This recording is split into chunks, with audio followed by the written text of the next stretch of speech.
Et salut l'assemblée, c'est JJ, on se retrouve aujourd'hui pour un petit BO3 de Casu des familles. Je suis en compagnie d'Atoms. Et salut tout le monde. Voilà, c'est ma petite bitch. Alors on se retrouve. Yeah. Yes. Et on se retrouve donc pour un petit BO3 qui était pas du tout prévu. Non, C'est simple en fait, on se baladait dans la boutique de Magic Corp. tout à Et fait. là j'ai dit à Atoms, je lui dis comme ça, je l'attrape par l'oreille comme ça et je lui dis Atoms, regarde, regarde. Et Atoms en souffrant, il me dit quoi? Qu'est-ce qu'il y a, JJ? Alors déjà, on va remettre les choses en question. J'ai regardé une boîte Magic découverte Intropack, je crois. Et il disait ça pourrait être sympa de faire une vidéo dessus. Il m'a fait. Et là après, il me dit ouais, on pourrait peut-être même sinon faire les decks préco. Je lui dis ouais, c'est pas bête, comme ça on voit un peu ce que ça vaut. Exactement. Et comme on sait qu'on a une petite Une base petite de. communauté ouais, qui qui a- est qui a axée Casu et casu, tout, ouais, on clairement. s'est dit on va voir ce que ça vaut. Voilà, donc blague à part, Atom a Placement de totalement produit. raison. C'est un placement de produit, voilà, on a gagné 10 000 euros. Non, no joke, par contre, avec l'argent de la chaîne, on peut acheter maintenant 2 kebabs. Yes. Non, bref, blague à part, donc on se retrouve aujourd'hui pour un petit BO3, le début d'un petit BO3 donc qui va opposer deux decks préconstruits Vivien au Bestiarch contre Yes. Vraska Mono Noir, je sais plus laquelle Vampire noir blanc vampire. voilà, donc c'est deux decks préconstruits qui sont disponibles dans les boutiques de Magic. À la différence telle, juste, et après on va enchaîner, on a modifié une petite dizaine de cartes dans les Tout à précos. fait. Ce sont des cartes tout à fait accessibles et peu chères pour vous donner des idées de comment faire d'un deck préconstruit un deck jouable et ok. Yes, sachant que de base, pour le coup, moi, Vraska, de base, était un deck plutôt bon. Le mien était plus faible ouais, de base, ouais, clairement. Pour le coup, moi, Vraska était plutôt pas mauvais. Il était même plutôt ok, hein. Ouais, ouais. Et assez étonné parce que je sais qu'au début, on avait quand même commencé avec pas mal de préco qui étaient quand même, on va pas se mentir, très nuls. Hein. Alors ouais voilà, moi Atoms quand il dit ça, ce qu'il faut savoir c'est que nous on joue depuis Ravnica premier du nom. Ouais. Et Ravnica premier du nom, à l'époque, je peux vous dire que les précos c'était autre chose. Ça pue un peu. Vraiment, c'était vraiment autre chose. Les cartes, de toute façon, de base, c'était autre chose que les cartes d'aujourd'hui. Il n'y avait pas de 3-3 pour 2. Donc voilà, donc oui, effectivement, les précos ont fait du chemin et du bon chemin. Yes, Donc moi je joue un mono vert Vivien et toi tu joues un Orzhov Vampire. tout à fait. Donc c'est parti. Donc toi ton but c'est de stacker des vampires et de me tarter avec. C'est ça, c'est du aggro, bête et méchant. Voilà, moi je l'ai axé, c'était la base du deck, hein, mais je l'ai encore plus poussé là-dedans. Je l'ai axé ramp into grosse bête, into t'es mort. Tout à fait. Donc voilà, moi là par exemple la marche branche ondine fait partie des cartes que j'ai rajoutées. Consécration, donc une excellente carte aussi là qui Petit va plutôt plus faire 2 le plus taf. 2, qui en plus synergie synergie avec la 3-3 pour 2, qui se Alors, je pense désengage. qu'il fallait que ce soit un vampire quand même pour que ça. Mais ok, d'accord. Qui donc se désengage à chaque fois qu'on gagne des points de vie. Du coup, ça me fait un petit bloqueur pour après. Elfe de la Noire, excellente carte que j'ai rajoutée. Ouais, qui est pas je de l'ai base mise dans le pack, hein. pas du tout. C'est bizarre d'ailleurs, parce qu'elle est M19. Ouais, et qui est très forte aussi. Et genre, que c'est une elle excellente va carte directement et- dans la synergie du vert, quoi. Bah exactement. Moi je l'ai mise en 2 fois pour pas rendre le deck trop broken. Ouais. Mais très clairement, hein, je vous invite si vous voulez vous inspirer du deck que j'ai fait. De toute façon, les listes seront disponibles Sur Dextat, sur notre deck stat, tout à fait. Gueule l'effroi colossal, yes, qui est posé. Je vous invite largement voilà, à mettre 4 elfes de la Noire. Hein. C'est vraiment la carte, l'homme du match. Hein, Tout à fait. Incredible Jougador. Gueule effroi colossal, là où tu me poses des 2-2, moi je te pose des 6-6. ouais, mais moi je pose des 3-3 Death Touch, Elle est très forte, contact championne mental. vampire, Tout à fait, hein, coup de vraiment 4. pas mal. Donc contact mortel qui, Ah ouais, non. comme écrit pour 4-3-3, ouais.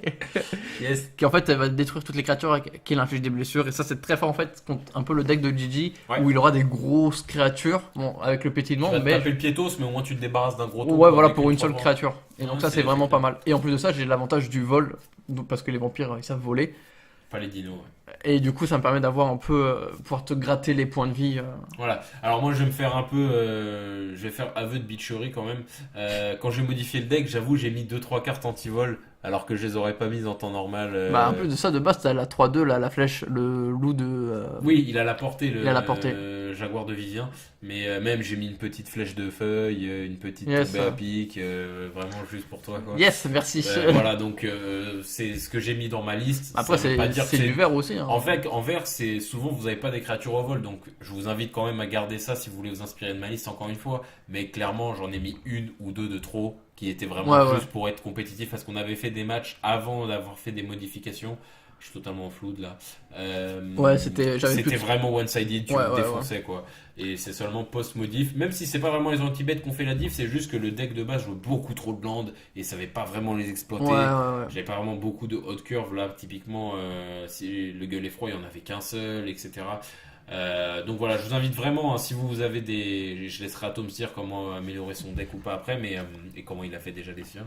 Mais je vous invite vraiment, si vous avez des meilleurs tons que ceux que j'ai mis, à mettre vos grosses cartes vertes à la place. Yes. Hein.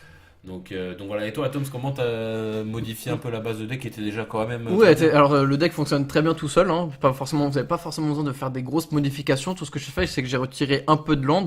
Bon, faut pas trop descendre parce qu'on n'a pas les meilleurs lands. Hein. Si on reste sur du très très budget casu, je suis pas allé chercher des fetch ou des trucs comme ça. Bien sûr. Je ferais juste passer à 22 parce que je crois que ou 23 parce que de base il y en a 24, ce qui est quand même beaucoup pour un deck un peu aggro. J'ai enlevé quelques créatures que je trouve un peu moyennes et qui étaient en late game pour en remplacer par d'autres créatures un peu plus rapides qu'on avait de côté. De toute façon, vous verrez les listes dans la liste. Le deck aussi est retrouvable je sais que le mien, j'ai pu le retrouver facilement sur Magic Corp sans vouloir vendre. Je sais que moi, celui-là, on peut le retrouver facilement. Donc, vous pouvez vous amuser à comparer les quelques modifications que j'ai faites. Oui, tout à fait. Avec. Pareil pour moi, mon deck est disponible sur Magic Corp, je sais. Après, sur les autres sites, j'en sais rien. Mais tout à fait, vous pouvez vous amuser à voir les modifs qu'on a fait. C'est ça. Et donc, en plus, le but, comme il est déjà un peu préparé, c'est en fait, il y a plein de créatures vampires. Et il y a des créatures qui arrivent et qui font faites un tel effet pour chaque vampire que vous contrôlez. Ouais. Et donc ça en fait, il y a un aspect tribalité. Ouais, t'as un aspect tribalité. Donc ce que j'ai fait, c'est les terrains que j'ai enlevés, j'ai mis soit un vampire en plus ou un petit boost en plus comme ça. Ça me permet un peu d'avoir les trucs équilibrés et c'est très important d'avoir des boosts contre un deck qui joue des grosses créatures comme Gigi. Ouais, tout à fait. Bon alors je suis pas le seul à avoir un peu d'égalité contre l'autre. C'est bon, je me sens un peu moins traître.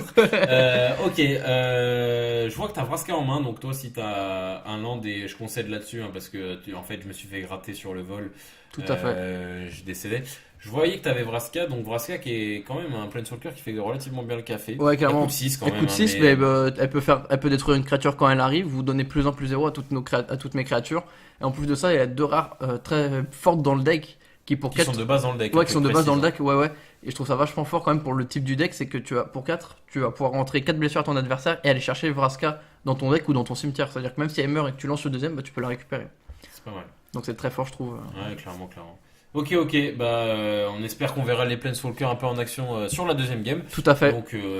Donc voilà, l'équipe, on sait que ça vous fait plaisir un peu de casu, et nous aussi d'ailleurs. Moi, je sais que sur un coup de tête, quand on a dit ça, ça nous a vite hypé de jouer des decks un peu low tier et qui sont en mode, on revient un peu aux fondamentaux de Magic. C'est ça, on n'est pas là gagner tour 3. Ouais, ça nous rappelle la bonne vieille époque, quoi. Tout à fait.